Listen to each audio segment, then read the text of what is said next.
Chapter 11। Friends like और share करो ताकि नेक्स्ट चैप्टर जल्दी दे सको। अब फैसला तुम्हारे हाथ में है। निया, खुद को बचाओगी या कुर्बानी दोगी? अविरा ने लाल आंखों से निया के पीले पड़े चेहरे को देखते हुए कहा। ये सुनकर निया ने एकदम से अविरा की तरफ देखा। उसकी सांसें तेज हो गईं। उसे पहली बार लगा कि वो एक ऐसी जाल में फंस गई है जिससे निकलना मुश्किल होगा। निया ने अपने डर को कंट्रोल करते हुए बड़ी मुश्किल से कांपती हुई आवाज में कहा, कौन हो तुम? तुम्हारे पास ये वीडियो कैसे आया? कहते हुए उसकी आवाज में बेचैनी और डर साफ नजर आ रहा था। निया की हालत देखकर अविरा के फेस पर तिरछी स्माइल आ गई। उसने फोन ऑफ किया और फिर निया की आंखों में देखकर बोली, मैं कौन हूं ये मैटर नहीं करता है। मैटर ये करता है कि अगर तुम्हारी हकीकत दुनिया के सामने आ गई तो क्या होगा तुम्हारा कैरियर, तुम्हारी फैमिली, सब तुम्हारे खिलाफ हो जाएंगे जैसा 8 साल पहले किसी के साथ हुआ था। ये सुनते ही निया के कदम एकदम से लड़खड़ा गए। उसकी आंखों के सामने 8 साल पहले का सीन, जब आविष्का को पुलिस लेकर जा रही थी। पुलिस स्टेशन के बाहर मीडिया, सिंघानिया फैमिली की नफरत, सब कुछ उसकी आंखों के सामने घूमने लगा, जिसे याद कर निया की आंखों में डर और घबराहट से आंसू आ गए। उसके फेस एक्सप्रेशन देखकर अविरा की आंखें हल्की लाल हो गई। तभी निया ने खुद को संभाला और अविरा की तरफ देखकर घबराहट से बोली, कौन हो तुम? और तुम्हें कैसे पता कि 8 साल पहले क्या हुआ था? ये वीडियो एडिट है। मैंने कुछ नहीं किया था। ये सब झूठ है। तुम एक धोखा हो और धोखे की बुनियाद पर किसी की बर्बाद नहीं किया जा सकता है। कहते हुए उसकी आंखों से आंसू छलक आए।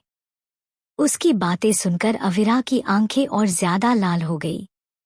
उसने गुस्से से निया की आंखों में देखकर कहा, ओह, तो तुम अभी भी सच्चाई से मुकर रही हो। वेल, 1 महीने बाद होली, और जिस तरह होलिका का दहन हुआ था ठीक उसी तरह तुम्हारे झूठ का भी दहन होगा। आई प्रॉमिस, ठीक 1 महीने बाद तुम्हारी सच्चाई पूरी दुनिया के सामने होंगी और उसी दिन तुम्हें पता चल जाएगा कि सिंघानिया कौन है। कहते हुए अविरा की आंखें हद से ज्यादा लाल हो रखी थी, जैसे उनमें से अभी खून निकल आएगा। उसकी बातें सुनकर अचानक ही निया का दिल जोरों से धड़कने लगा। एक अजीब सी बेचैनी, डर उसके अंदर समा गया। लेकिन निया ने खुद को मजबूत बनाए रखा। उसने एक गहरी सांस भरी और पूरे कॉन्फिडेंट के साथ बोली, तुम्हें जो करना है बेशक से कर लो, लेकिन तुम जैसा चाहती हो वैसा कुछ नहीं होगा। ये कहकर वो बिना अविरा का जवाब सुने सीधे पेंट हाउस से बाहर निकल गई। अविरा की नजरें जाती हुई निया की बैग को देख रही थी। उसके जहन में 8 साल पहले की आविष्का का चीखना, खुद को इनोसेंट साबित करने की कोशिशें, अपनी फैमिली के सामने गिड़गिड़ाना, निया की वो कुटिल मुस्कान, सब कुछ याद आ रहा था, जिसे याद करके अविरा के पुराने जख्म ताजा हो गए। उसने सुर्ख लाल आंखों से जाती हुई निया को देखते हुए सर्द आवाज में कहा, छलावा कब तक चलेगा निया? नकाब चाहे जितना भी खूबसूरत हो, एक दिन गिर ही जाता है। तुम जो हो वो दुनिया से छुपा सकती हो, लेकिन अपनी परछाई से नहीं। कब तक सच छिपा रहेगा? कभी ना कभी तो अपने किरदार में आओगे ही। जो दर्द मैंने सहा था, आई प्रॉमिस, उसे सूद समेत तुम्हें वापस गिफ्ट करूंगी। तुम्हारा खेल तो अच्छा था, पर काश तुम्हें ये समझ आता कि जो दूसरों के लिए गड्ढा खोदते हैं, उन्हें खुद उसमें गिरने से कोई नहीं रोक सकता। कहते हुए अविरा की आंखों में बेशुमार नफरत नजर आ रही थी। इधर रेहान चुपचाप अविरा की आंखों को देख रहा था। उसने एक गहरी सांस ली और फिर बिना कुछ बोले बाहर चला गया। इधर दूसरी तरफ शाम का वक्त, एक पहाड़ पर, जिस तरह से तुमने मेरा अतीत बर्बाद किया, बिल्कुल उसी तरह से मैं तुम्हारा आज और फ्यूचर बर्बाद कर दूंगा। ऊपर से नीचे तक ब्लैक आउटफिट में मौजूद एक लंबा चौड़ा, लगभग 27 साल का लड़का अपने हाथ में सिगरेट लिए सामने की तरफ बिना किसी भाव के देखता हुआ कह रहा था। हल्की हवाएं उसके चेहरे को छू रही थी। उसके सिल्की बाल माथे पर बिखरे हुए थे और चेहरा जितना शांत उससे कहीं ज्यादा खतरनाक था। तभी उसका फोन बज उठा। उसने बिना किसी एक्सप्रेशन के एक नज़र अपने फोन की स्क्रीन को देखा और फिर कॉल पिक करके बिना किसी एक्सप्रेशन के कहा, क्या न्यूज़ है? उधर से उसके असिस्टेंट की आवाज़ आई, सर, उसका पता चल चुका और वो आज ही मुंबई से फरार होने के प्लान में है। हम अभी उसके घर के बाहर ही खड़े हैं। ये सुनते ही उस लड़के के फेस पर डेंजर स्माइल आ गई। उसने अपनी आंखें बंद की और टेढ़ा मुस्कुराते हुए बोला, वेट, मैं आ रहा हूँ। अपने दुश्मन को अपने हाथों से खत्म करने का मजा ही कुछ और है। ये कहकर उसने तुरंत कॉल कट कर दिया और अपनी कार में बैठ वहां से निकल गया। कुछ देर बाद उसकी कार एक सुनसान जगह आकर रुकी। उसने हल्का सा सर घुमा, विंडो से बाहर देखा जहां सामने एक छोटा सा घर था और उसके बाहर बहुत सारे बॉडीगार्ड खड़े थे। आज के लिए बस इतना ही, मिलते हैं नेक्स्ट पार्ट में। चैप्टर 12। कुछ देर बाद उसकी कार एक सुनसान जगह आकर रुकी। उसने हल्का सा सर घुमा, विंडो से बाहर देखा जहां सामने एक छोटा सा घर था और उसके बाहर बहुत सारे बॉडीगार्ड खड़े थे। तभी एक बॉडीगार्ड जल्दी से भागते हुए उसकी कार के पास आया और डोर ओपन करके साइड में सर झुकाकर खड़ा हो गया। उस लड़के ने एक नज़र गार्ड को देखा और फिर अपनी आंखों पर लगे ब्लैक शेड्स उतारकर कार से बाहर आ गया। तभी उसका पर्सनल असिस्टेंट उस लड़के के पास आया और अपना सर झुकाकर रिस्पेक्टली बोला, सर, वो अंदर है। वो चिल्ला रहा था, इसलिए बस थोड़ा सा। उसने इतना ही कहा था तभी उस लड़के ने सर्द आवाज में कहा, जस्ट शट अप, बकवास नहीं सुननी मुझे, कहकर वो सीधा घर के अंदर चला गया। घर के अंदर घुसते ही एक तेज चीख उसके कानों में पड़ी, जिसे सुनते ही उसके होंठों पर डेंजर स्माइल आ गई, जिससे वो और भी ज्यादा हैंडसम और एड्रोबल लग रहा था। उसने घर के अंदर कदम रखा और नजरें उठा सामने देखा जहां हॉल के बीचों बीच एक आदमी जमीन पर घुटनों के बल गिरा पड़ा था। उसका चेहरा डर से पीला पड़ चुका था और शरीर कांप रहा था। उस आदमी की नजरें जैसे ही अपने सामने खड़े लड़के पर पड़ी वो और ज्यादा कांप गया। उसने अपने हाथ जोड़ते हुए दर्द भरी आवाज में उस लड़के की तरफ देखते हुए कहा, प्लीज प्लीज मुझे जाने दो। मुझसे जो हुआ वो गलती थी, आगे से ऐसा कभी नहीं होगा। ये सुनकर उस लड़के की स्माइल और गहरी हो गई। उसने बिना किसी इमोशन के उसे देखा और धीरे धीरे उसके पास जाकर अपनी जेब से एक ब्लैक ग्लव्स निकाले और उन्हें पहनते हुए वो उसके सामने पंजों के बल बैठ गया। वो लड़का उस आदमी की आंखों में गहराई से देखते हुए कोल्ड टोन में बोला, याद है नीरज, जब मैंने तुम पर ट्रस्ट किया था? ट्रस्ट मीन्स यक्षित ओबरॉय ने तुम्हें अपनी दुनिया में वो जगह दी थी जो आज तक कोई हासिल नहीं कर पाया। कहते हुए उसने अपना हाथ नीरज अहनवाल के सर पर रखा और उसकी आंखों में देखते हुए उसका सर सहलाने लगा। अपने सिर पर यक्षित ओबरॉय जो पेशे एंटरटेनमेंट इंडस्ट्रीज का किंग था, लेकिन असल में उसकी पहचान अंडरवर्ल्ड से जुड़ी थी, जो काली दुनिया का शहजादा था। डायरेक्टर्स, प्रोड्यूसर्स, एक्टर, सिंगर, हर कोई जानता था कि यक्षित ओबरॉय की एक नज़र किसी को भी स्टार बना सकती है और एक इशारा किसी का करियर खत्म करने के लिए काफी थी। वो ओबरॉय प्रोडक्शंस का मालिक था, जो बॉलीवुड से लेकर हॉलीवुड तक सबसे बड़ी फिल्मों और वेब सीरीज को फाइनेंस करता था।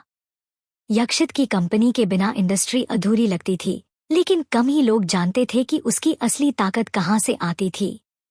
यक्षित ओबरॉय जो बुरे लोगों के लिए हद से ज्यादा बुरा और अच्छे लोगों के लिए अच्छा था। इंडस्ट्री में हर कोई जानता था कि फिल्मी दुनिया और अंडरवर्ल्ड हमेशा से जुड़े रहे हैं। 90 के दशक में जब अंडरवर्ल्ड डॉन फिल्मों को फंड किया करते थे, उसी वक्त से यह रिश्ता बना था। लेकिन यक्षित ओबरॉय इस रिश्ते का सबसे खतरनाक हिस्सा था। जो भी उसके खिलाफ जाता, उसे या तो इंडस्ट्री से बाहर कर दिया जाता या फिर उसका करियर धीरे धीरे बर्बाद होने लगता था। कई बड़े स्टार्स और प्रोड्यूसर्स जानते थे कि अगर यक्षित के खिलाफ जाने की गलती की तो उनके बैंक अकाउंट खाली हो सकते थे या फिर किसी फेक स्कैंडल में उनका नाम उछाल दिया जा सकता था। हर अवार्ड शो, हर फिल्म फेस्टिवल, हर म्यूजिक लॉन्च पर उसका कंट्रोल था। वो मीडिया को खरीद चुका था। जो उसके खिलाफ न्यूज़ चलाता, वो या तो गायब हो जाता या फिर उसे अपनी न्यूज़ बदलनी पड़ती। नीरज की सांसें तेज हो गईं। वो अपना सिर झुकाकर कांपते हुए बोला, यक्षित सर, प्लीज मुझे माफ कर दो। मुझे पैसे चाहिए थे, लेकिन मैंने आपको धोखा देने का नहीं सोचा था। मैं बस, इतना कहते कहते उसके शब्द गले में ही अटक गए। उससे आगे कुछ नहीं बोला जा रहा था। ये बात भी उसने बड़ी मुश्किल से कही थी। यक्षित ने एक ठंडी हंसी हंसते हुए उसके गाल पर हल्की थपकी दी और सर टेढ़ा कर अजीब तरह से बोला, झूठ मत बोल। उसके ये शब्द नीरज के लिए जैसे मौत की घंटी थे। यक्षित खड़ा हुआ और एक इशारा किया। तभी 2 गार्ड अंदर आए और नीरज को पकड़कर खड़ा कर दिया। यक्षित की नजरें नीरज के चेहरे पर टिकी हुई थी, जिस पर मौत का खौफ साफ नजर आ रहा था। नीरज जोर जोर से सिर हिलाते हुए बोला, मुझे मत मारो, मैं आपके पैरों में गिरता हूं। प्लीज सर, मुझसे गलती हो गई, बस एक आखिरी मौका दे दो। नीरज ने लगभग रोते हुए अपने सामने खड़े यक्षित से अपनी जिंदगी की भीख मांगते हुए कहा। उसकी बात सुनकर यक्षित को कोई फर्क नहीं पड़ा। उसने बिना कुछ बोले अपनी जैकेट के अंदर से एक ब्लेड निकाला और उसकी गर्दन पर रख दिया। डर लग रहा है, यक्षित ने मुस्कुराते हुए नीरज की आंखों में देखकर कहा, जिनमें खौफ साफ नजर आ रहा था। अपना खौफ देखकर यक्षित की स्माइल और गहरी हो गई। नीरज की आंखों से आंसू बहने लगे थे। उसने एक लास्ट कोशिश करते हुए कहा, मुझे जाने दो, मुझे जाने। उसने इतना ही कहा था, तभी यक्षित ने एक झटके में ब्लेड उसकी गर्दन पर फेर दिया। खून की धार जमीन पर गिरने लगी। नीरज की आंखें चौड़ी हो गईं, उसका शरीर हिलने लगा और फिर धड़ाम से जमीन पर गिर पड़ा। चारों तरफ एक पल के लिए सन्नाटा छा गया था। यक्षित ने एक नजर नीचे पड़े खून से सने नीरज के शरीर पर डाली और फिर तिरछा मुस्कुराते हुए बोला, बेवफाई की एक ही सजा होती है, मौत। बोलकर वो बिना पीछे देखे बाहर निकल गया। यक्षित के जाने के बाद 2 गार्ड अंदर आए और नीरज की डेड बॉडी को उठाकर बाहर ले गए। इधर दूसरी तरफ एक बड़ा सा मेंशन, जिसके लिविंग हॉल में किसी आदमी के चिल्लाने की आवाजें बाहर तक आ रही थी। आज तुम्हारे बेटे की वजह से हमें से फिर से सबके सामने शर्मिंदा होना पड़ा। आखिर वो चाहता क्या है? क्या वो हमारी सारी प्रॉपर्टी ट्रस्ट को गिफ्ट करना चाहता है? सिर्फ 3 दिन रह गए हैं और उसने अभी तक शादी तो दूर किसी लड़की को भी खुद के नहीं चुना है। कैसा बेटा पैदा किया है तुमने? अब तो हमें पूरा यकीन हो गया है कि उसे लड़कियों में नहीं बल्कि लड़कों में इंटरेस्ट है। ये कहते हुए एक लंबा चौड़ा डार्क पर्सनालिटी वाला आदमी गुस्से से सोफे पर बैठी औरत को घूर रहा था, जो शांति से बैठी अपना फोन स्क्रॉल कर रही थी। अपनी बात का कोई असर नहीं होता देखकर वो आदमी और ज्यादा गुस्से से बौखला गया। वो तेज कदमों से उस औरत के पास आया और लगभग उसके कान में चिल्लाते हुए बोला, भाग्यवान मैं तुमसे बात कर रहा हूँ, दीवारों से नहीं। ये कहते हुए उसकी आवाज इतनी तेज थी जो किसी के कान के पर्दे तक हिलाकर रख दे सकती थी। उस औरत ने तुरंत अपने दोनों कानों पर हाथ रखकर गुस्से से उस आदमी को देखा और सोफे से खड़ी होते हुए बोली, युवराज जी, क्या आप पागल हो गए हो या फिर हमारे नाजुक कानों के पर्दे फाड़ने का इरादा है? यक्षित को मैंने अकेली ने नहीं, आपने भी पैदा किया है। भूलिए मत, मुझे प्रेग्नेंट आपने किया था, इसलिए आप ही झेलिए उसे, और वैसे भी उसे कहने का कोई फायदा नहीं है। वो वही करेगा जो उसका मन करेगा। और आप इतना आग बबूला क्यों हो रहे हैं? आपका बेटा आप पर ही गया है। आपने भी अपनी जवानी में कम तांडव नहीं किया था। सब पता है मुझे कि कैसे आप सासू माँ और ससुर जी की नाक में दम करके रखते थे। जब बाप गुंडा था तो बेटा कैसे शरीफ पैदा हो जाता हो। ये कहते हुए उस औरत की नाक गुस्से से फूल गई, जिस वजह से वो बेहद क्यूट लग रही थी। ये औरत जो अंबिका ओबरॉय, उम्र लगभग 50 साल, लेकिन अगर कोई उसे देखे तो यकीन करना मुश्किल हो जाए। वक्त ने उसकी खूबसूरती को छुआ जरूर था, लेकिन मिटा नहीं पाया। गहरे गुलाबी रंग की सिल्क की साड़ी, जिसके किनारों पर सुनहरे जरी का नाजुक काम था, उसने बेहद एलिगेंट तरीके से पहनी थी। उसका स्टाइल ऐसा था कि किसी भी हाईफाई पार्टी में मौजूद यंग लेडीज भी फीकी लगती।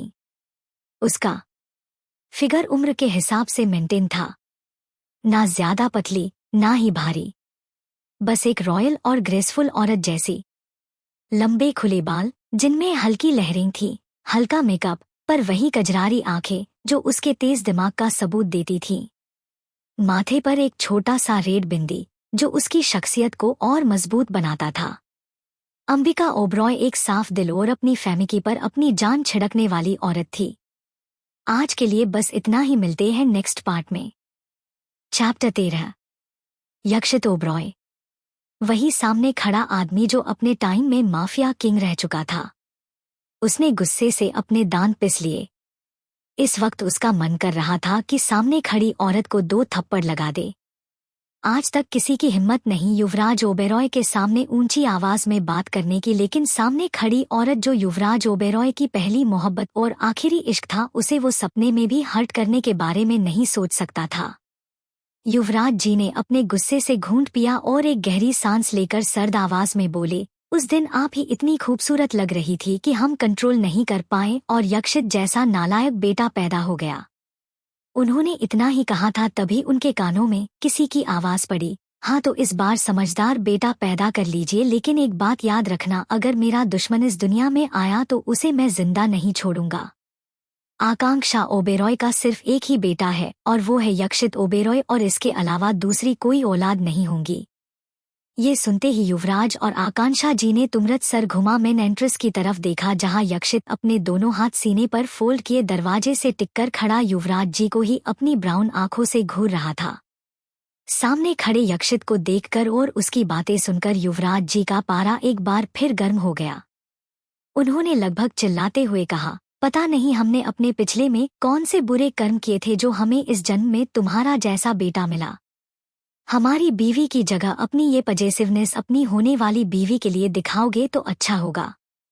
उनकी बात सुनकर यक्षित पर कोई असर नहीं पड़ा।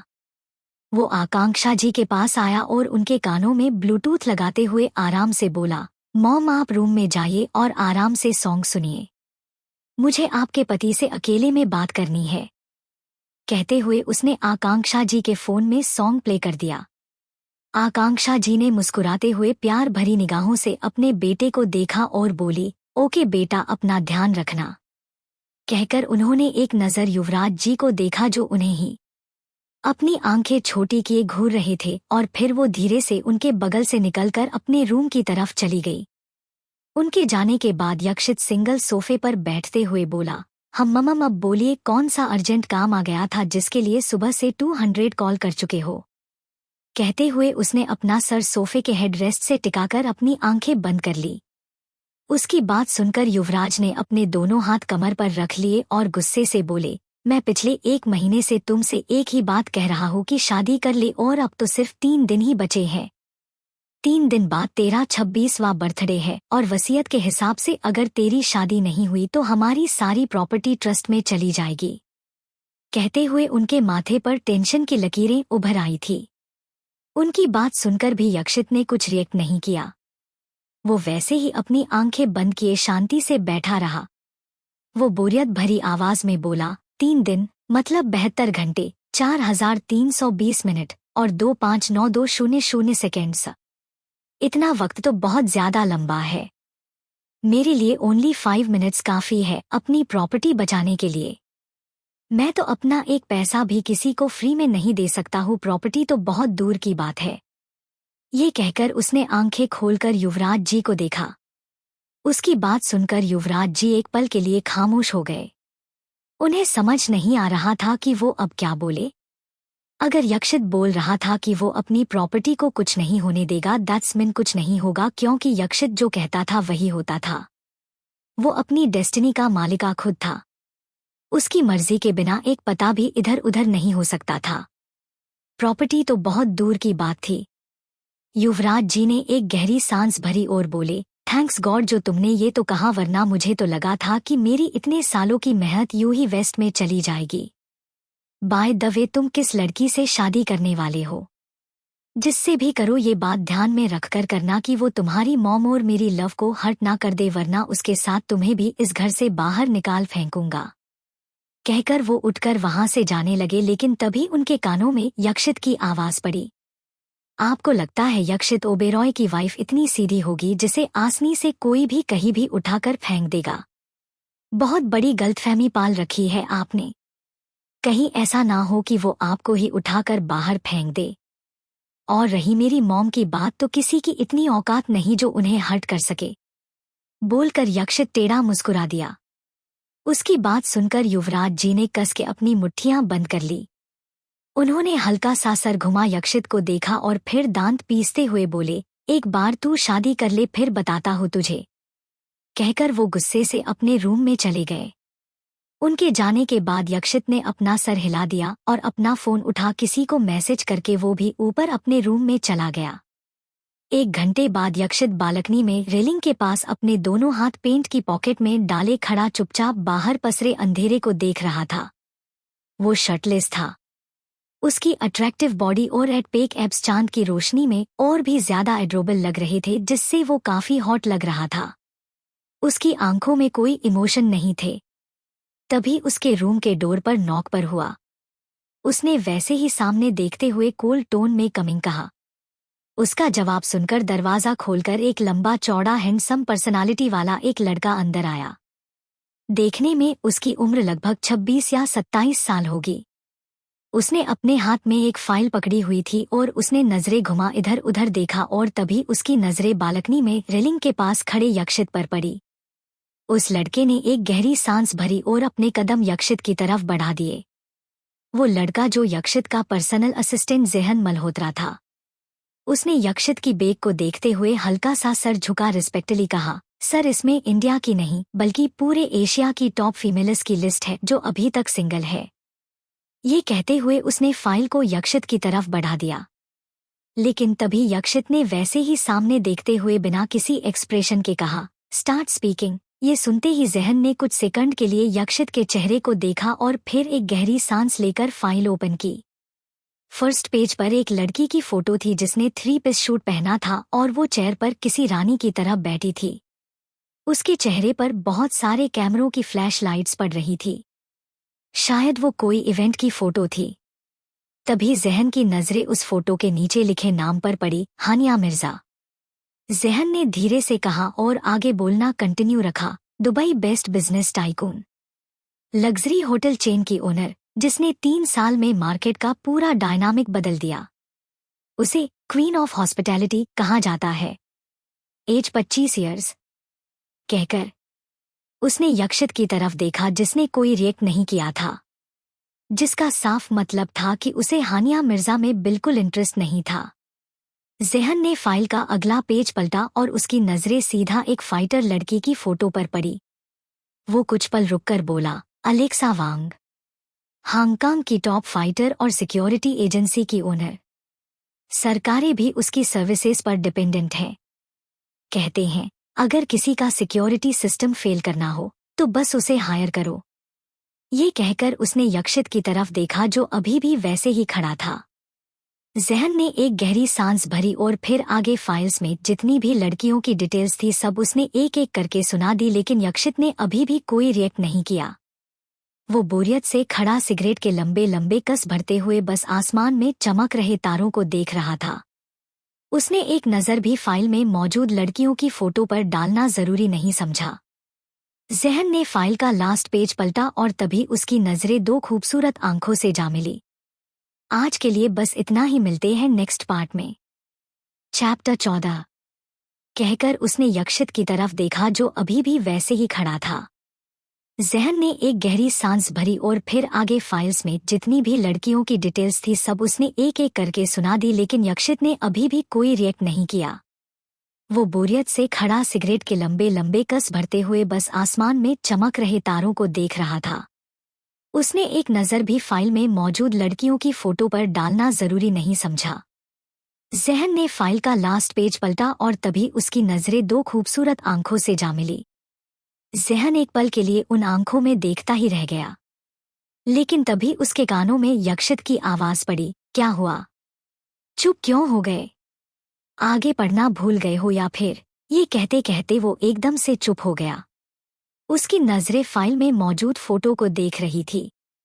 वही यक्षित की आवाज सुनकर ज़ेहन एकदम से हड़बड़ा गया।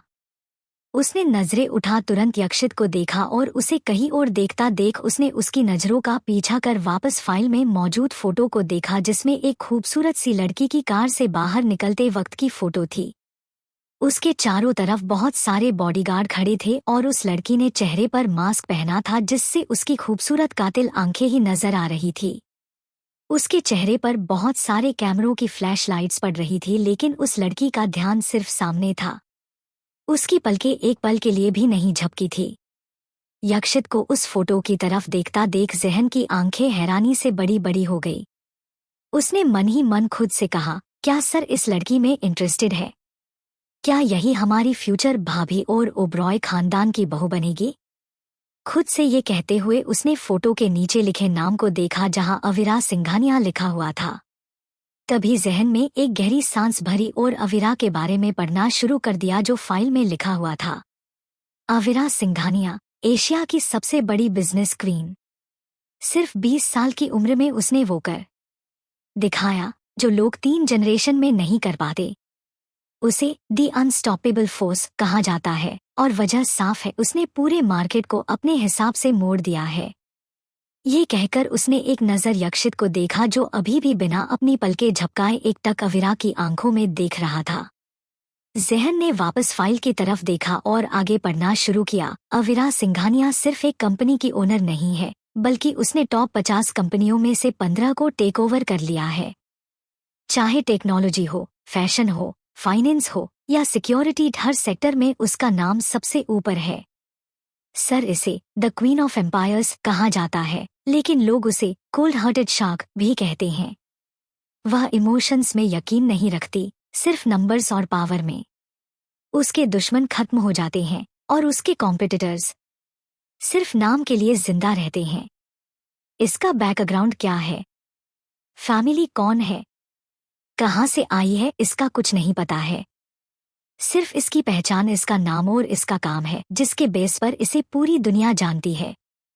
कहकर उसने एक लंबी सांस भरी और फिर यक्षित की तरफ देखा जो अब उसे ही देख रहा था। यक्षित धीरे मगर कोल्ड टोन में कहा, ओके अब तुम जा सकते हो, आगे मैं खुद देख लूंगा। कहकर उसने जहन के हाथ से फाइल ले ली और उसे जाने का इशारा किया। जहन बिना कुछ बोले रूम से बाहर चला गया। यक्षित चुपचाप अविरा की फोटो को देख रहा था। उसने धीरे से अपनी फिंगर अविरा की फोटो पर फेरते हुए अजीब तरह से मुस्कुरा कर कहा, इंटरेस्टिंग, वेरी इंटरेस्टिंग। अभी तक कोई नहीं मिली, but if anyone can find it, it's me. अब तुम ही बनोगी मिसेज यक्षित ओबरॉय। बोलकर वो तिरछा मुस्कुरा दिया। उसने अपना फोन निकाला और किसी को मैसेज करके रूम के अंदर आ गया। इधर दूसरी तरफ अविरा अपने रूम की बालकनी में रेलिंग पर अपने दोनों हाथ टिकाए खड़ी एकटक सामने पसरे अंधेरे को देख रही थी। उसने ब्लैक सिल्क नाइटी पहनी थी जिसके ऊपर शर्ट पहना था। हल्की हवाएं चल रही थी जिसमें उसके बाल पीछे की तरफ लहरा रहे थे। इस वक्त अविरा नाइट क्वीन की तरह लग रही थी। तभी उसके फोन में एक मैसेज आया। अविरा ने अपने फोन की तरफ देखा जिसमें रेहान का मैसेज था। मैसेज में लिखा था कि निया ने ओबेरॉय एंटरटेनमेंट फैशन एम्पायर के साथ एक एक्सक्लूसिव डील साइन की है जिसमें वो उनकी लग्जरी ब्यूटी प्रोडक्ट्स, परफ्यूम और हाई एंड फैशन कलेक्शन का चेहरा बनी। इस डील के अकॉर्डिंग उसे कंपनी के हर कैंपेन, एडवर्टाइजमेंट और प्रमोशनल इवेंट्स में शामिल रहना था। निया की सबसे बड़ी अचीवमेंट यही है और अगर उसका मॉडलिंग कैरियर खत्म करना है तो शुरुआत यहीं से करनी होगी। ये मैसेज पढ़कर अविरा की एक भौहें ऊपर की तरफ उठ गई। उसने धीरे से कहा, Oberoi entertainment and fashion empire, जिसका ऑनर पहले युवराज ओबरॉय था एंड अब उनका बेटा यक्षित ओबरॉय। कहते हुए उसकी नजरें कंपनी के नाम पर टिकी हुई थी। कुछ सोचते हुए अचानक ही अविरा के होंठों पर डेंजर स्माइल आ गई। उसने धीरे से सार्कास्टिकली टोन में कहा, अब तुम्हें बर्बाद होने से कोई नहीं रोक सकता है निया। जो कुछ मैंने झेला था उसका हर कतरा कतरा तुम भी महसूस करोगी। कहते हुए उसकी आंखों में बेशुमार नफरत नजर आ रही थी। आज के लिए बस इतना ही, मिलते हैं नेक्स्ट पार्ट में। चैप्टर 15। हमारे लिए बहू कब लेकर आ रहे हो? कुछ सोचते हुए अचानक ही अविरा के होंठों पर डेंजर स्माइल आ गई। उसने धीरे से सार्कास्टिकली टोन में कहा, अब तुम्हें बर्बाद होने से कोई नहीं रोक सकता है निया। जो कुछ मैंने झेला था उसका हर कतरा कतरा तुम भी महसूस करोगी। कहते हुए उसकी आंखों में बेशुमार नफरत नजर आ रही थी। इधर दूसरी तरफ सिंघानिया मेंशन में निया इस वक्त अपने रूम में बेड पर परेशानी से बैठी थी। उसके दिमाग में आज जो कुछ हुआ वो निकलने का नाम नहीं ले रहा था। उसकी आंखों के सामने बार बार अवीरा का चेहरा आ रहा था। फ्रस्ट्रेशन और गुस्से से निया ने एक पिलो उठा वॉल पर दे मारा और जोर से चिल्लाते हुए बोली, ऐह कौन हो तुम सिंघानिया, और तुम कैसे 8 साल पहले का राज जानती हो? इतनी आसानी से खुद को बर्बाद नहीं करने दूंगी मैं तुम्हें। कहते हुए उसकी आंखें सुर्ख लाल हो रखी थी, लेकिन तभी उसके रूम के डोर पर किसी ने नोक करते हुए कहा, निया बेटा क्या हुआ? तुम चीखी क्यों? सब कुछ ठीक तो है ना? इस आवाज को सुनते ही निया ने तुरंत दरवाजे की तरफ देखा और फिर खुद को कंट्रोल करते हुए बोली, yes mom everything is fine. आप अंदर आ जाइए, दरवाजा खुला है। कहते हुए उसने एक नकली स्माइल अपने चेहरे पर चिपका ली। तभी सुमेधा सिंघानिया रूम के अंदर आई। उन्होंने अपने हाथ में खाने की ट्रे पकड़ी हुई थी। वो अंदर आई और ट्रे को टेबल पर रखकर निया की तरफ देखकर प्यार से बोली, बेटा तुमने दोपहर से कुछ नहीं खाया है, चलो अब खाना खा लो। कहते हुए उन्होंने निया का हाथ पकड़ा और उसे लेकर सोफे पर आ गई। सुमेधा ने निया को सोफे पर बैठाया और खुद उसके पास बैठकर खाने की ट्रे अपनी गोद में रखते हुए बोली, बेटा तुम इतनी टेंशन मत लिया करो, हमने पहले ही बहुत कुछ खो दिया है, अब बस हमारे पास सिर्फ तुम हो, तुम्हें नहीं खोना चाहते हैं हम। ये कहते हुए सुमेधा की आंखों में पानी भर आया, लेकिन फिर उन्होंने खुद को कंट्रोल करके एक निवाला तोड़कर निया के होंठों से लगा दिया। उनकी बात सुनकर निया के फेस पर कुटिल स्माइल आ गई, जो सुमेधा नहीं देख पाई। निया ने निवाला खा लिया और मासूम सी शक्ल बनाकर बोली, मॉम क्या आप आज भी वो हादसा नहीं भूल पाई? आविष्का, उसने इतना ही कहा था तभी सुमेधा बीच में गुस्से से बोली, नाम भी मत लो उस मनहूस का जिसने हमसे हमारा बेटा, हमारा अंश सब कुछ छीन लिया। उसकी वजह से आज हमारी ये हालत है। हमारी कोख से आविष्का ने नहीं बल्कि एक चुड़ैल ने जन्म लिया था, जो पैदा होते ही इस घर की सारी खुशियां खा गई और जब उसका पेट नहीं भरा तो हमारे अंश को मार दिया। ये कहते हुए उनकी आंखों से आंसू छलक आए, लेकिन आंसुओं के साथ आंखों में आविष्का के लिए बेशुमार नफरत भी नजर आ रही थी।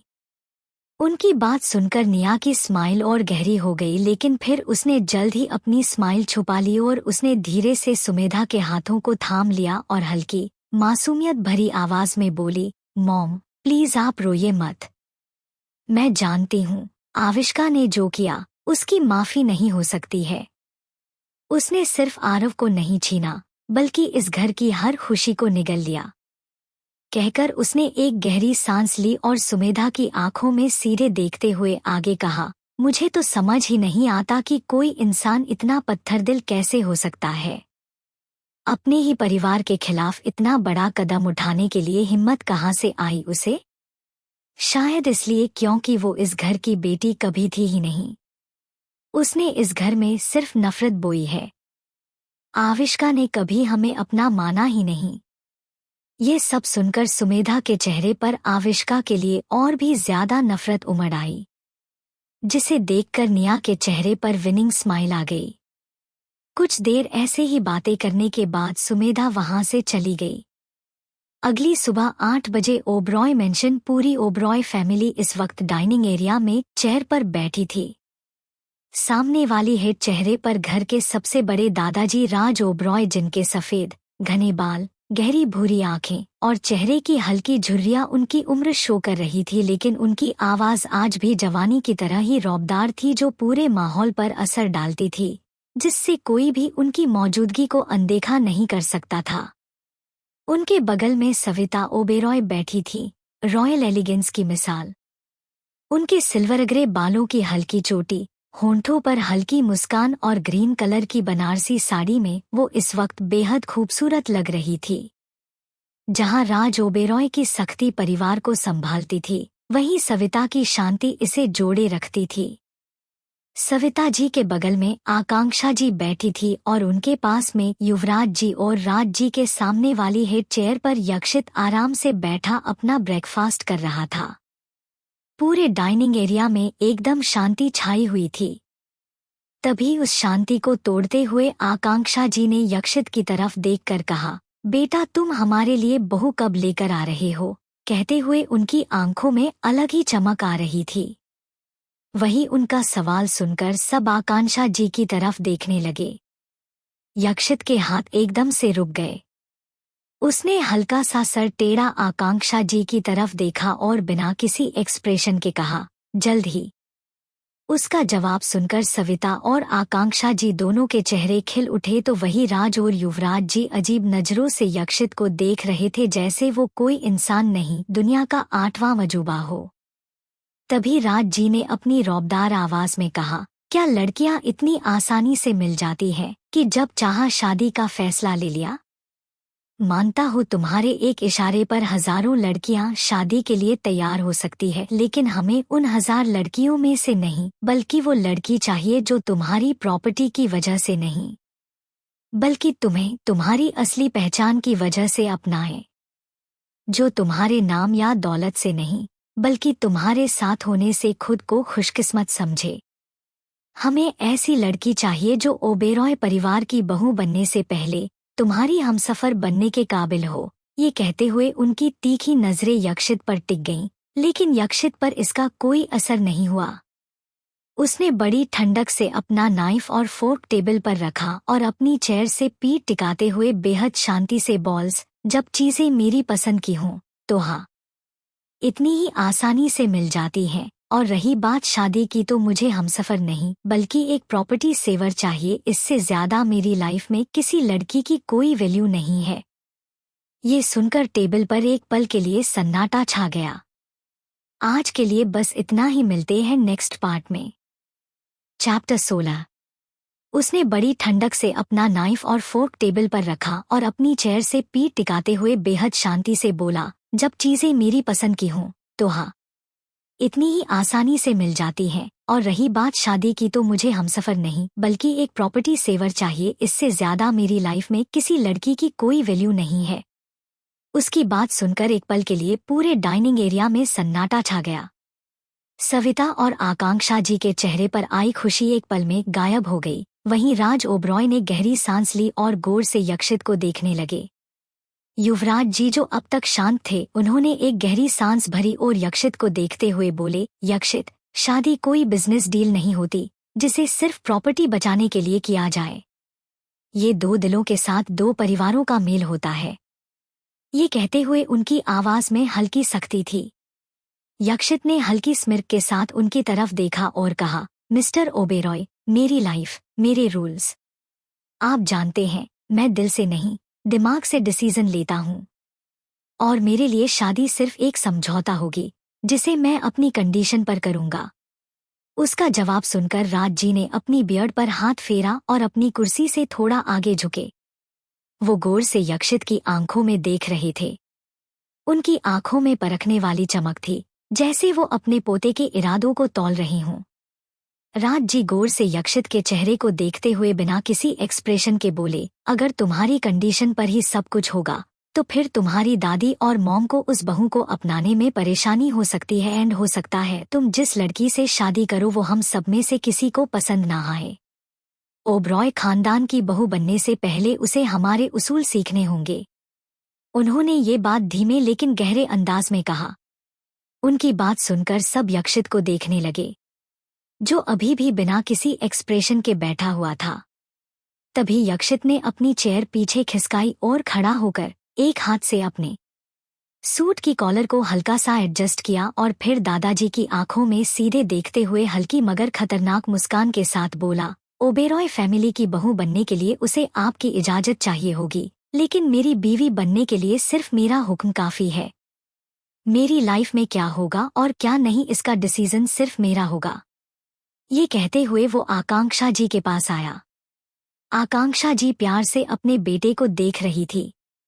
तभी यक्षित हल्का सा नीचे झुका और उनके माथे पर किस करके सॉफ्ट आवाज में बोला, BYYYY मॉम, अपना ख्याल रखना और अगर आपके हस्बैंड आपको कुछ कहे तो बस एक कॉल कर देना।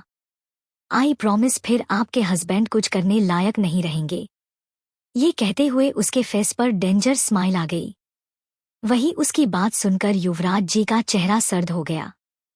वो गुस्से से अपनी जगह से उठे और यक्षित का हाथ पकड़ उसे आकांक्षा जी से दूर करते हुए बोले, ये तुम क्या कर रहे हो? मेरी बीवी को पटाने की कोशिश कर रहे हो? ये चूमा चाटी अपनी बीवी के साथ करना। खबरदार अगर फिर कभी मेरी बीवी के आसपास भी भटके तो। ये कहते हुए वो गुस्से से यक्षित को घूर रहे थे, जिसकी नजरें अपने हाथ पर टिकी हुई थी जिसे युवराज जी ने पकड़ा हुआ था। यक्षित की नजरों को देखकर युवराज जी ने तुरंत उसका हाथ छोड़ दिया और झुंझलाकर बोले, what name do you always call मी? मैं तुम्हारी मॉम का हस्बैंड यानी कि तुम्हारा बाप हूँ, समझे तुम? कहते हुए वो गुस्से से यक्षित को घूर रहे थे। उनकी लास्ट लाइन सुनकर यक्षित ने नजरें उठा युवराज जी को देखा। उसकी नजरें जो इतनी देर से शांत थी, अब उनमें एक अजीब सा तूफान उमड़ आया था। उसने कस के अपने हाथों की मुठियां बंद कर ली और गुस्से से उसके जबड़े कस गए, जिससे उसके माथे की नसें उभर कर दिखने लगी। यक्षित का बदलता रिएक्शन देखकर एक पल के लिए डाइनिंग टेबल पर बैठे सब लोग डर गए। युवराज जी जो इतनी देर से गुस्से में थे, उनके कदम अपने आप पीछे हट गए। सविता और राज जी दोनों ने एक नज़र एक दूसरे के चेहरे को देखा और फिर आंखों से कुछ इशारा किया। सविता जी ने धीरे से अपना सर हाँ में हिला दिया और फिर खड़ी होकर यक्षित के पास आने को होती है, लेकिन तभी यक्षित बिना कुछ बोले गुस्से से वहां से निकल गया। उसे इस तरह से जाते देखकर आकांक्षा जी की आंखों में पानी में भर आया। वो जल्दी से खड़ी हुई और यक्षित के पीछे जाते हुए बोली, यक्षित बेटा रुको, एक बार हमारी बात तो सुनो। कहते हुए वो यक्षित के पीछे मेन डोर तक आ गई, लेकिन उनकी आवाज सुनकर भी यक्षित नहीं रुका। वो तेज कदमों से अपनी कार के पास आया और ड्राइविंग सीट का डोर ओपन कर अंदर बैठ गया। उसने एक नज़र भी ओबरॉय मेंशन की तरफ नहीं देखा और फुल स्पीड में वहां से निकल गया। पीछे उड़ती धूल बस वहां रह गई। आकांक्षा जी की आंखों से एक बूंद आंसू की बह गालों पर लुढ़क आई। तभी पीछे से उनके कंधे पर किसी ने हाथ रखा। आकांक्षा जी ने हल्का सा सर घुमा अपने पीछे खड़ी सविता जी को देखा और धीरे से होंठों से बुदबुदाते हुए बोली, सासू माँ, मेरा बच्चा अभी भी वो सब नहीं भूल पाया। कहते हुए उनकी आंखों से आंसू बरस पड़े। उनकी बात सुनकर सविता जी की आंखों में भी नमी भर आई, लेकिन उन्होंने जल्द ही अपनी पलकें बार बार झपकाकर अपनी नमी को छुपा लिया और धीरे से सॉफ्ट आवाज में बोली, आकांक्षा बेटा तुम परेशान मत हो, सब कुछ ठीक हो जाएगा। कान्हा जी सब ठीक कर देंगे। देखना जल्द ही यक्षित की जिंदगी में ऐसी लड़की आएगी जो उसे अपने प्यार के रंग से रंग देगी और उसके जख्मों की मलहम बनेगी। तभी आकांक्षा जी बीच में बोली, और उस लड़की का क्या? यक्षित कभी उसे अपने दिल में वो जगह देगा जो उसने जूही को दी थी? उनका सवाल सुनकर सविता जी एकदम खामोश हो गई। तभी पीछे से राज जी आते हुए बोले, बहू शायद तुम भूल रही हो, जूही सिर्फ यक्षित की फ्रेंड थी, उसकी महबूबा नहीं। मोहब्बत और दोस्ती में फर्क होता है। ये सुनते ही एक पल के लिए सब कुछ शांत हो गया। आकांक्षा जी ने आंसू भरी भीगी पलकों को उठा राज जी को देखा जो उनके सामने खड़े उन्हें ही देख रहे थे। युवराज जी जो अभी डाइनिंग एरिया में वैसे ही खड़े थे। राज जी की आवाज सुनकर उन्होंने भी तुरंत उनकी तरफ देखा। तभी राज जी ने आकांक्षा जी के सर पर प्यार से हाथ फेरते हुए कहा, बेटा मोहब्बत सिर्फ साथ होने का नाम नहीं, ये रूह तक बस जाने का हुनर रखती है। दोस्ती हंसी ठिठोली में सिमट सकती है, लेकिन मोहब्बत वो सुकून भी है और बेचैनी भी। दोस्ती पास न हो तो याद आती है, पर मोहब्बत अगर पास न हो तो सांसें तक अधूरी लगती हैं। कहकर उन्होंने गहरी सांस ली और फिर सविता जी की आंखों में देखते हुए बोले, मोहब्बत का मतलब सिर्फ चाहना नहीं, मोहब्बत तो वो एहसास है जो बिना कहे भी सब समझ ले। दोस्ती में दिल जुड़ते हैं, पर मोहब्बत में रूहें मिलती हैं। मोहब्बत में एक दूसरे की खुशियों के लिए खुद को मिटाना पड़ता है। कहकर उन्होंने फिर से आकांक्षा जी की ओर देखा और धीमे लेकिन गहरे लहजे में कहा, यक्षित ने जूही से दोस्ती की थी, पर उसकी दुनिया किसी और के नाम थी। दोस्ती में साथ निभाने का वादा होता है, पर मोहब्बत में 7 जन्मों तक निभाने की कसम। दोस्ती हंसते हुए छोड़ भी दो तो दर्द नहीं होता, लेकिन मोहब्बत अगर अधूरी रह जाए तो रूह तक बंजर हो जाती है। यक्षित ने दोस्ती की गलियां देखी है, लेकिन मोहब्बत की गलियों में उतरना बाकी है। कहते हुए उनके फेस पर छोटी सी स्माइल आ गई। उनकी बातें सुनकर सब उनकी तरफ देखते रह गए, लेकिन राज जी की बातों ने सबके दिल में एक राहत भर दी थी। इधर दूसरी तरफ यक्षित फुल स्पीड में कार ड्राइव कर रहा था। उसकी आंखों के सामने एक लड़की का हंसता हुआ चेहरा आ रहा था। आज के लिए बस इतना ही, मिलते हैं नेक्स्ट पार्ट में। चैप्टर 17। यक्षित अविरा की कंपनी में। यक्षित फुल स्पीड में कार ड्राइव कर रहा था। उसकी आंखों के सामने एक लड़की का हंसता हुआ चेहरा आ रहा था। यक्षित की पकड़ स्टीयरिंग व्हील पर कसती जा रही थी। उसने एक गहरी सांस भरी और एकदम से कार की स्पीड बढ़ा दी। कार हवा से बातें करते हुए पीछे धूल उड़ाते हुए अपनी रफ्तार में चल रही थी। लगभग 10 मिनट बाद यक्षित ने एकदम से ब्रेक लगा कार को झटके से रोका। टायरों के घसीटने की आवाज उस शांत जगह गूंज उठी, जिसे सुनकर आसपास के लोग पलटकर कार की तरफ देखने लगे, लेकिन उन्हें ब्लैक विंडो के अलावा कुछ नजर नहीं आ रहा था। यक्षित ने हल्का सा सर टेढ़ा कर बाहर खड़ी बिल्डिंग को देखा, जो आसमान की ऊंचाइयों को छू रही थी और सामने लगे बड़े से बोर्ड पर एवी एम्पायर लिखा हुआ था। यक्षित की नजरें अब वर्ड्स पर टिकी हुई थी। अचानक ही उसके फेस पर टेढ़ी स्माइल आ गई। उसने अपनी आंखों पर ब्लैक शेड्स पहने और कार का डोर ओपन करके बाहर आ गया। यक्षित ने ब्लैक पैंट और ब्लैक शर्ट पहनी हुई थी, जिसकी ऊपर के 2 बटन खुले हुए थे, जिससे उसकी परफेक्ट जॉलाइन और मजबूत कॉलरबोन साफ झलक रही थी। उसकी शर्ट की फिनिशिंग इतनी परफेक्ट थी कि उसके वेलटोन्ड बॉडी का हर कट आसानी से नजर आ रहा था। उसके स्लीक्स ब्लैक हेयर उसकी शार्प पर्सनालिटी को और ज्यादा डोमिनेटिंग बना रहे थे। उसके रिस्ट पर ब्लैक वॉच चमक रही थी, जो उसकी क्लास और एलिगेंस को और हाईलाइट कर रही थी। ये लुक उसे कतई जहर बना रहा था, जिसे देखकर आसपास की लड़कियों का दिल तेजी से धड़कने लगा। उनकी सांसें एक पल के लिए रुक गई, लेकिन इससे भी ज्यादा वो सब यक्षित को यहाँ देखकर एकदम हैरान रह चुके थे। यक्षित कौन था ये सबको अच्छे से पता था, क्योंकि आए दिन उसकी पिक्चर्स मैगजीन कवर पेज पर आती रहती थी। सारी लड़कियां खोई हुई सी यक्षित को देख रही थी। वही कुछ लड़के भी यक्षित को ताड़ने में लगे हुए थे। यक्षित ने किसी पर कोई ध्यान नहीं दिया। उसने अपने गॉगल्स उतारे और सीधा अंदर की तरफ बढ़ गया। यक्षित बिल्डिंग के अंदर आया और सीधा लिफ्ट के पास चला गया। लिफ्ट के पास में कुछ एम्प्लॉय खड़े थे, जो शायद ऊपर के फ्लोर पर जा रहे थे। उन सबकी नजरें जैसे ही यक्षित पर पड़ी, सब एकदम से शॉक्ड रह गए। एंटरटेनमेंट इंडस्ट्रीज के किंग को अपनी कंपनी में देखकर एम्प्लॉयज का हैरान रहना नॉर्मल था। तभी लिफ्ट का डोर ओपन हुआ। यक्षित बिना किसी पर ध्यान दिए सीधा लिफ्ट के अंदर आ गया और सबसे टॉप फ्लोर का बटन दबा दिया। एम्प्लॉयज अभी भी सदमे में खड़ी लिफ्ट की वॉल से पीठ टिकाए स्टाइल से खड़े यक्षित को देख रहे थे। यक्षित अपने फोन को स्क्रॉल कर रहा था।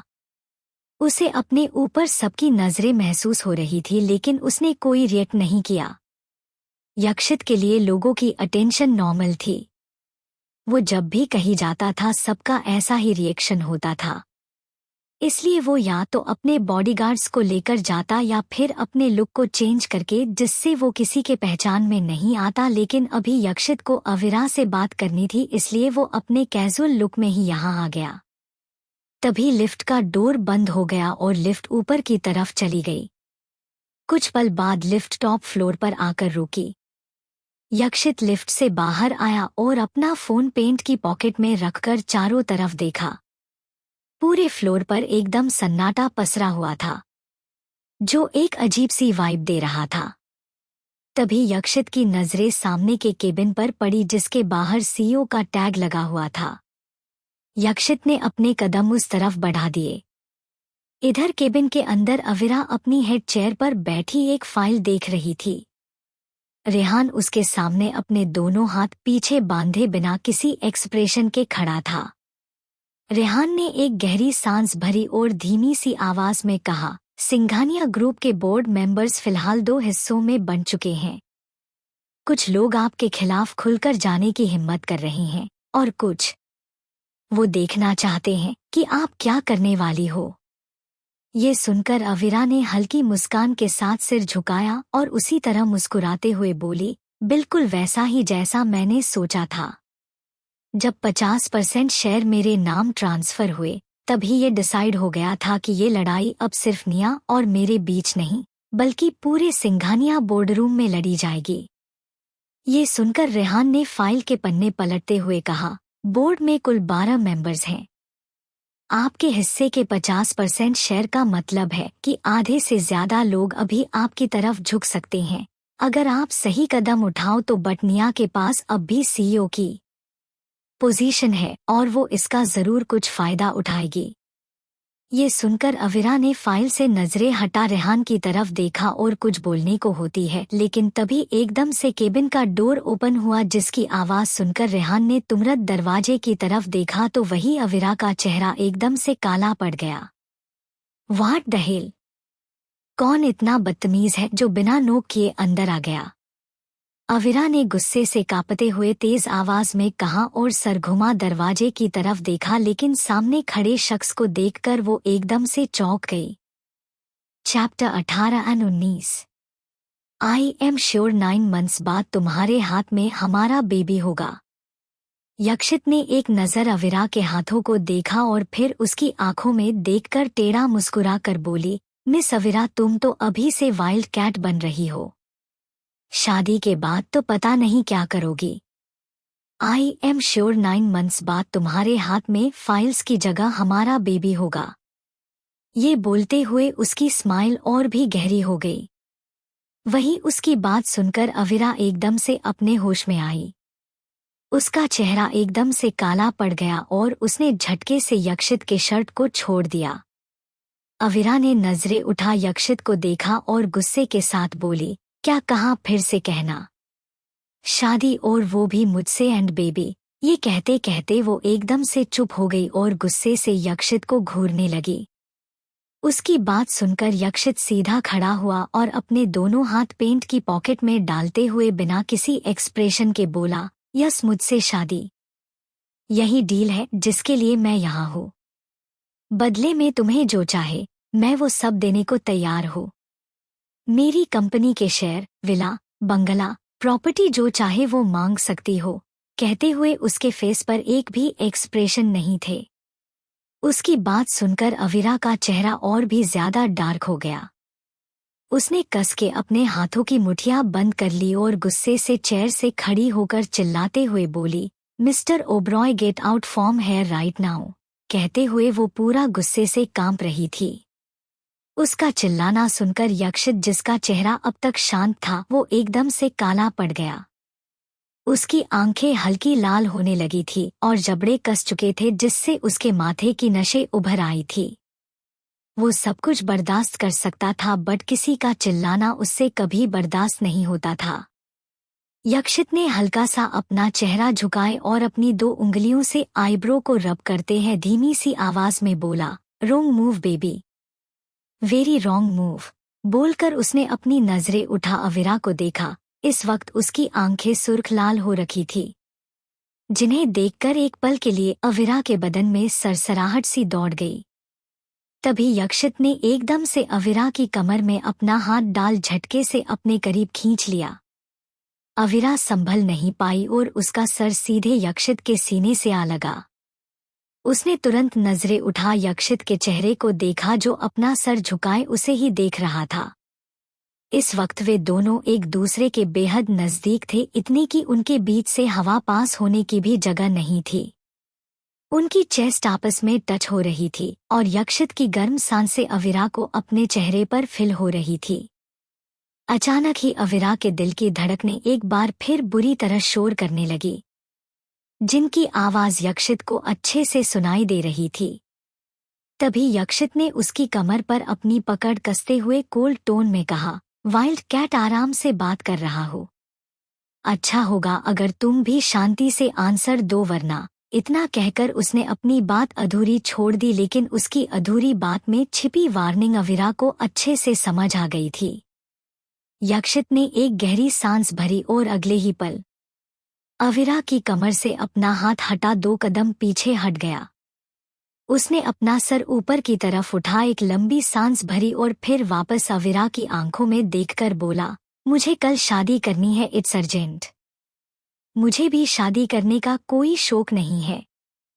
तुम्हें इस शादी के बदले जो भी चाहिए मैं देने को तैयार हूँ। बस तुम्हें 6 मंथ्स तक मेरे साथ रहना होगा, उसके बाद तुम्हें जहाँ जाना हो तुम जा सकती हो। हमारी शादी एक रिश्ता नहीं बल्कि एक कॉन्ट्रैक्ट होगा और तुम्हें बस कॉन्ट्रैक्ट की फॉर्मेलिटी पूरी करनी होगी, न कि बीवी की ड्यूटी। ये कहते हुए उसके चेहरे पर एक भी एक्सप्रेशन नहीं थे। उसकी बात सुनकर अविरा ने कुछ पल उसकी आंखों में देखा और फिर बिना किसी एक्सप्रेशन के बोली, आपको मुझसे ही शादी क्यों करनी है? मेरे अलावा दुनिया में और भी बहुत सी लड़की है। तभी यक्षित उसकी बात बीच में काटते हुए बोला, तुम्हारी जैसी लाखों होंगी बट मुझे तुम्हारे जैसी नहीं, सिर्फ तुम चाहिए। ये कहते हुए उसकी आंखों में कुछ आकर गुजर गया जिसे अविरा नहीं समझ नहीं पाई। अविरा कुछ बोलने वाली थी लेकिन तभी उसके दिमाग में निया का ख्याल आया। वो यक्षित की कंपनी में ही काम करती है और उसका मॉडलिंग कैरियर सिर्फ यक्षित की वजह से ही है। ये थॉट अविरा के दिमाग में आते ही उसने यक्षित की तरफ देखा और सार्कास्टिकली मुस्कुराते हुए बोली, ओके मुझे मंजूर है ये कॉन्ट्रैक्ट मैरिज, बट इसमें मेरी भी कुछ कंडीशन होंगी। अगर आपको मेरी कंडीशन मंजूर है तो हम शादी कर सकते हैं, वरना भूल जाइए। ये कहते हुए उसके चेहरे पर अलग ही लेवल का एटीट्यूड झलक रहा था जिसे देखकर यक्षित की दोनों भौहें आपस में जुड़ गई। वो अविरा को घूरते हुए बोला, सीरियसली तुम यक्षित ओबरॉय के सामने कंडीशन रख रही हो वाइल्ड कैट? ये सुनते ही अविरा बिना किसी एक्सप्रेशन के बोली, yes of course and one thing, मेरा नाम वाइल्ड कैट नहीं अविरा सिंघानिया है। बेहतर होगा जो आप मुझे मेरे नाम से ही बुलाएं। ये सुनकर यक्षित तिरछा मुस्कुराते हुए अविरा को ऊपर से नीचे तक देखते हुए बोला, मेरा मन मेरी जुबान एंड कुछ देर बाद तुम भी मेरी हो जाओगी, तो मेरा जो दिल करेगा तुम्हें उसी नाम से बुलाऊंगा। ये सुनते ही अविरा उसे घूर कर देखने लगी लेकिन फिर कहा कुछ नहीं। उसने एक गहरी सांस भरी और वापस अपनी चेयर पर बैठते हुए बोली, अब काम की बात करें। यस ऑफ कोर्स, यक्षित उसके सामने वाली चेयर पर बैठते हुए बोला। अविरा उसके चेहरे को देखते हुए बिना किसी एक्सप्रेशन के बोली, okay my first condition. L chapter 20 bloody Oberoi. Yes of course, Yakshit उसके सामने वाली चेयर पर बैठते हुए बोला। अविरा उसके चेहरे को देखते हुए बिना किसी एक्सप्रेशन के बोली, ओके माय फर्स्ट कंडीशन कि आप मेरी पर्सनल एंड प्रोफेशनल लाइफ में इंटरफेयर नहीं करेंगे। आपकी फैमिली मेरे काम के बीच में नहीं आएगी, इनफैक्ट आपकी फैमिली रिलेटिव सिर्फ आप तक रहेंगे, मुझसे रिश्ता जोड़ने की कोशिश नहीं करेंगे। ये कहते हुए उसके चेहरे पर एक भी एक्सप्रेशन नहीं थे। यक्षित चुपचाप गौर से अविरा के चेहरे को देख रहा था। उसने बिना किसी एक्सप्रेशन के कहा, ओके आई एक्सेप्टेड। मेरी फैमिली में कोई तुमसे कुछ नहीं कहेगा। ये सुनकर अविरा ने एक गहरी सांस भरी और फिर यक्षित की आंखों में देखते हुए आगे बोली, शादी के बाद हमारे बीच हस्बैंड वाइफ जैसा कुछ नहीं होगा। आप बिना मेरी परमिशन के मुझे टच नहीं करेंगे और नहीं मुझ पर अपना कोई हक जताने की कोशिश करेंगे। वैसे भी आपकी किसी भी कोशिश का कोई फायदा नहीं होगा, इससे बेहतर होगा आप मुझसे 4 कदम की दूरी पर रहोगे। ये सुनते ही यक्षित के फेस एक्सप्रेशन एकदम से बदल गए। वो अविरा को घूरते हुए बोला, नोट एक्सेप्टेड। मैं कोई बाल ब्रह्मचारी नहीं हूँ जो अपनी बीवी से दूर रहूंगा। हर इंसान की बॉडी नीड्स होती है, मेरी भी है, एंड जब सामने इतनी खूबसूरत बीवी होंगी तो I can't control my self. मैं तो टच ही नहीं बहुत कुछ करूंगा। ये कहते हुए उसकी नजरें अविरा पर और भी ज्यादा गहरी हो गई थी। वही उसकी बात सुनकर अविरा एकदम से हैरान रह गई। उसे यक्षित के ऐसे जवाब की बिल्कुल भी उम्मीद नहीं थी। यक्षित की गहरी नजरें खुद पर महसूस करके अचानक ही अविरा का दिल बुरी तरह शोर करने लगा और उसे थोड़ा अनकंफर्टेबल फील होने लगा था।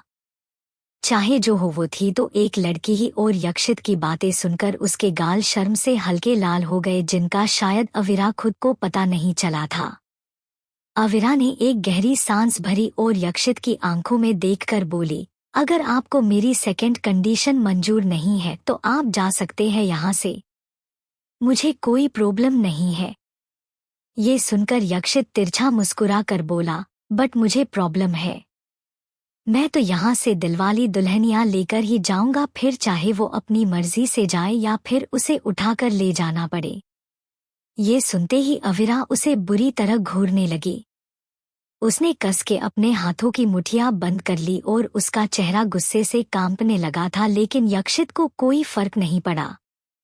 अगर कोई नॉर्मल इंसान होता तो शायद डर के मारे उसकी पेंट गीली हो जाती, लेकिन यक्षित तो खुद ही अंडरवर्ल्ड से कनेक्ट था। यक्षित अविरा के चेहरे को देखकर डेविल स्माइल करते हुए बोला, माय वाइल्ड कैट, तुम गुस्से में और भी ज्यादा खूबसूरत लग रही हो। मन कर रहा है कि अभी तुम्हारे होंठों को अपने होंठों से मिलाकर इनका स्वाद चख लूं, लेकिन अगर एक बार टेस्ट मुंह से लग गया तो शायद कंट्रोल नहीं होगा और शादी की जगह यही फर्स्ट नाइट हो जाएगी। कहते हुए उसने हल्के से अपने निचले होंठ को दांतों तले दबाया, जिसे देखकर अविरा का चेहरा और भी ज्यादा लाल हो गया, लेकिन इस बार शायद गुस्से से नहीं बल्कि शर्म से। अविरा धीरे से खुद में बुदबुदाई, ब्लडी ओबेरॉय, कहते हुए उसकी नजरें यक्षित पर टिकी हुई थी। तभी यक्षित उसकी आंखों में देखकर बोला, थर्ड कंडीशन बताओ वाइल्ड कैट। ये सुनकर अविरा ने एक गहरी सांस भरी और सार्कास्टिकली कहा, माय थर्ड कंडीशन, आपकी company and our fashion house अब मेरी होगी। ये सुनकर यक्षित के फेस एक्सप्रेशन एक पल के लिए बदले, लेकिन अगले ही पल उसका चेहरा वापस इमोशन लेस हो गया। यक्षित की एंड आवर फैशन हाउस सिर्फ एक कंपनी नहीं बल्कि एक वर्ल्ड था जो टॉप मॉडलिंग एजेंसियों में से एक थी। एंड आवर फैशन हाउस सिर्फ एक मॉडलिंग फर्म नहीं थी बल्कि ग्लोबल फैशन इंडस्ट्री की रीढ़ थी। यहाँ से निकलने वाले मॉडल्स को दुनिया के सबसे बड़े ब्रांड्स के साथ काम करने का मौका मिलता था। लुइस व्यूटन, गुक्सी, प्राडा, वर्सेस जैसे नामचीन ब्रांड्स इस एजेंसी के टॉप टैलेंट्स को साइन करने के लिए बेताब रहते थे। ये कंपनी इंडिया के साथ पेरिस, मिलान, न्यूयॉर्क और लंदन जैसे फैशन हब्स तक फैली हुई थी।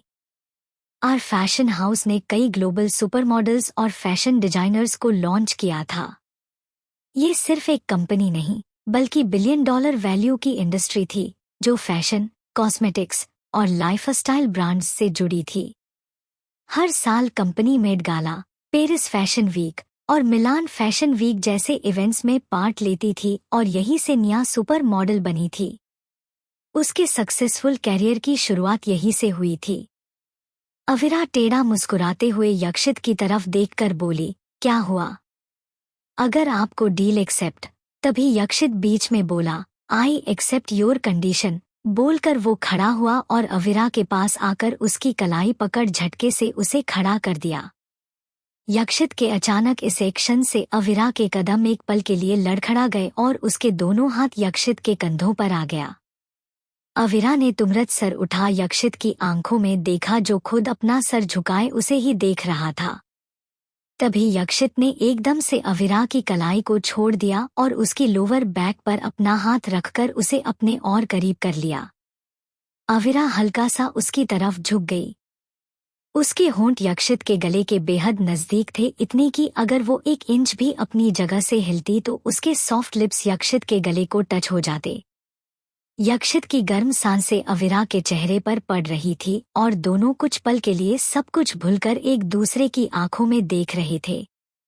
यक्षित ने अविरा के चेहरे पर आ रहे बालों को अपनी उंगलियों से पीछे किया। उसकी उंगलियां अविरा के गालों को टच कर रही थी, जिससे अविरा के पूरे बदन में एक झंझनाहट सी दौड़ गई और उसकी आंखें ना चाहते हुए भी बंद हो गई। उसकी बंद आंखों को देखकर यक्षित के फेस पर डेविल स्माइल आ गई। उसकी नजरें अविरा के होंठों पर टिकी हुई थी, जो इस वक्त हल्के हल्के कांप रहे थे। आज के लिए बस इतना ही, मिलते हैं नेक्स्ट पार्ट में।